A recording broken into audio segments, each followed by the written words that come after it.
Hello friends, आज हम लोग इलेक्ट्रिक फील्ड क्लास 12 का चैप्टर है उसका बहुत ही इम्पॉर्टेंट न्यूमेरिकल जो कि अक्सर एग्ज़ाम्स में आता है उसको देखेंगे। आप देख सकते हैं, आप इसकी स्क्रीन में क्वेश्चन लिखा हुआ है कि 5 इंटू 10⁻⁻19 कूलाम तथा 20 इंटू 10⁻⁻19 कूलाम के दो बिंदु आवेश परस्पर 2 मीटर की दूरी पर हैं। उनको मिलाने वाली रेखा के किस बिंदु पर विद्युत क्षेत्र की तीव्रता शून्य होगी? यदि इस बिंदु पर आवेश क्यों रखें तो इस पर कितना बल लगेगा? तो ये कुल मिला के क्वेश्चन है, हमें यहाँ पे देखना है। तो देखिए, सबसे पहले क्या कह रहा है कि दो आवेश हैं, एक 5 × 10⁻⁻19, दूसरा 20 × 10⁻⁻19 है। इनको जो है 2 मीटर की दूरी पे रखा है। तो चित्र में देखिए, यहाँ पे 5 × 10⁻⁻19 और 20 × 10⁻⁻19 कूलाम के आवेश को हमने 2 मीटर की दूरी पे रख दिया है। इनके बीच का डिस्टेंस कितना है बच्चों? 2 मीटर है। अब यहाँ से हमें भी इनके बीच में ऐसा पॉइंट पता करना है जहाँ पे विद्युत क्षेत्र की तीव्रता समान हो, या आप कह सकते हैं कि विद्युत क्षेत्र शून्य हो। और शून्य या समान कहने का क्या मतलब है? क्योंकि यहाँ पे देखिए 5 × 10⁻⁻19 धनात्मक है और 20 × 10⁻⁻19 भी धनात्मक है। इसका मतलब 5 × 10⁻⁻19 के कारण जो बिंदु हमने यहाँ पे O माना है, इस पर जो विद्युत क्षेत्र की तीव्रता है वो बाहर जाती हुई होगी, यानी E1 वेक्टर से उसको प्रदर्शित किया है, जैसा कि आप देख सकते हैं। क्योंकि हमें पता है कि धन आवेश के कारण विद्युत क्षेत्र की तीव्रता किसी भी बिंदु पे वहाँ से बाहर जाती हुई होती है। और इसी बिंदु O पे 20 × 10⁻⁻19 कूलाम के आवेश के कारण जो विद्युत क्षेत्र की तीव्रता है उसका वेक्टर E2 वो इससे दूर जाता हुआ, यानी कि इस डायरेक्शन में आपको देखने को मिलेगा। तो यहाँ पे चूँकि दोनों आवेश धनात्मक है, इस कारण दोनों वेक्टर एक दूसरे से विपरीत डायरेक्शन पे होंगे बिंदु O पर, और यही डिस्टेंस हमें निकालना है। तो इसको हमने माना कि 5 × 10⁻⁻19 कूलाम से वह बिंदु x मीटर की दूरी पर है।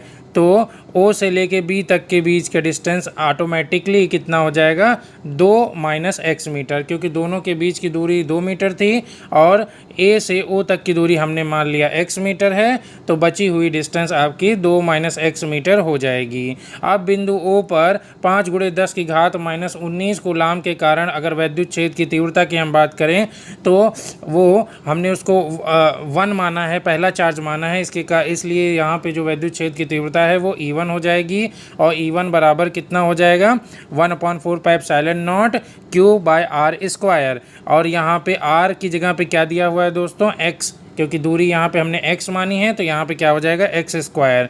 ये हमारा क्या हो जाएगा? पहला समीकरण हो जाएगा। और इसकी दिशा O पर इस दिशा में होगी, क्योंकि धन आवेश के कारण विद्युत क्षेत्र की तीव्रता बाहर जाती हुई होती है। इसी तरीके से हम E2 की वैल्यू निकालेंगे तो कितनी हो जाएगी? 1/4πε0 Q की वैल्यू यहाँ पे 20 × 10⁻⁻19 दिया हुआ है, डिवाइडेड बाय दोनों के बीच का डिस्टेंस तो कितना दे रखा है दोस्तों? 2 - x, यानी कि 2 - x का होल स्क्वायर हो गया, यानी कि E1 और E2 की वैल्यू यहाँ पे आ गई। अब प्रश्नानुसार, क्योंकि प्रश्न में कह रहा है कि दोनों E1 और E2 परस्पर विपरीत दिशा में हैं, इसका मतलब यहाँ पे परिणामी विद्युत क्षेत्र की तीव्रता कितनी हो जाएगी? शून्य हो जाएगी।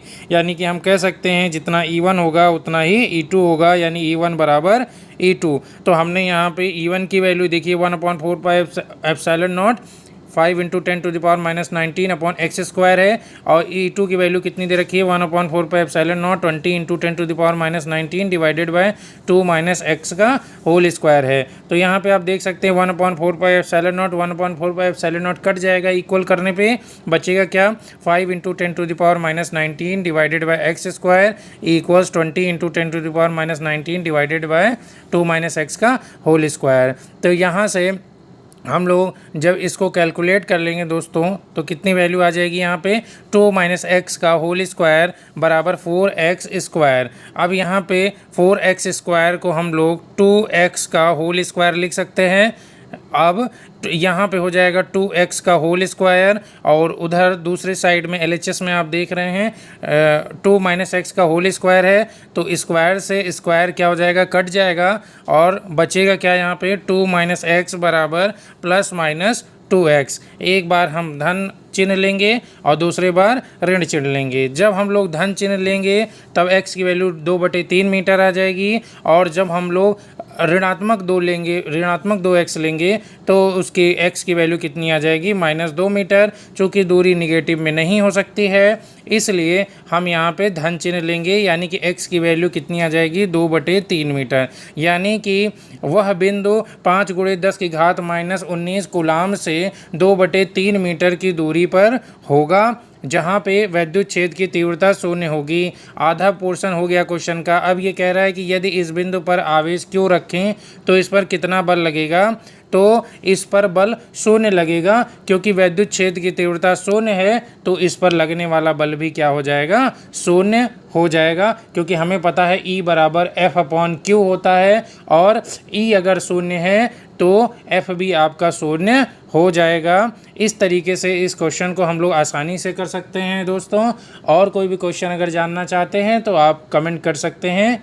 Thank you friends, God bless you all.